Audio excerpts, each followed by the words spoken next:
दादा भुसेंनी जो अब्रुनुकसानीचा दावा दाखल केला होता तर संजय राऊतांनी माघार घेतल्याचं दिसतंय. जॉईंट प्रेस कॉन्फरन्स सुद्धा त्यांची झालेली आहे.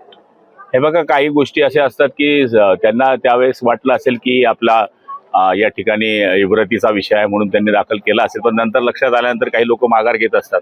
मागच्या काळामध्ये माझ्यावर सुद्धा असाच अब्रुनुकसानीचा दावा दाखल केला होता. पण शेवटी राजकारणी जरी असलो तरी काही गोष्टी या समजदारीने मिटत असतात, त्या पद्धतीने त्यांनी मिटवलं असेल. भाऊ, आता अर्थसंकल्पीय अधिवेशन तोंडावरती आहे आणि हे अधिवेशन सुद्धा विरोधी पक्षनेत्यांना पार पडेल असं चित्र सुद्धा दिसतंय. हे बघा, कोणत्याही सदनामध्ये 10% सभासद विरोधी पक्षाचे असल्याशिवाय ऑपोजिशन लीडर हा नियुक्त करता येत नाही. त्यामुळे आपण जर संख्या पाहिली तर 288 आमदार हे महाराष्ट्रामध्ये असतात. 29 आमदार ज्या पक्षाचे असतात त्याच पक्षाला अपोजिशन लीडर देता येतं. 29 आमदार कोणत्याच पक्षाकडे नसल्यामुळे ते माझ्या हातातली गोष्ट नाही आहे. मिनी विधानसभेची निवडणूक तोंडावरती आहे आणि विकास कामांचा जो धडाका आहे तो सुरू केलाय. उद्घाटन लोकार्पण तुमच्या हस्ते होत आहे जिल्हा परिषदेमध्ये.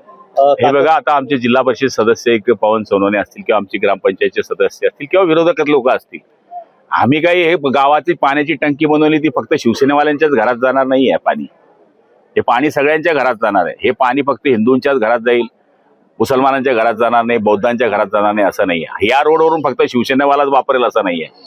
आम्ही सगळ्यांकरता कामं केलेली आहे. गाव हे विकासाचं केंद्रबिंदू मानून आम्ही काम करण्याचा प्रयत्न केला आहे. भाऊ, भाषण करताना आईची आठवणीने तुम्ही व्याकुळ झालेले दिसतात. आईची आठवण. हे बघा, मला जरी आई नसल्या तरी एवढ्या बहिणी, एवढ्या आई, आता आमची मीनाक्षी दिदी, एवढ्यांचे आशीर्वाद असल्यावर मला हे परमेश्वर रूपीच आशीर्वाद आहे. आणि शेवटी कोणत्याही स्त्रीमध्ये आई असते, कोणत्याही स्त्रीमध्ये बहीण असते आणि तिचे आशीर्वाद ही सगळ्यात मोठी शिजोरी आहे.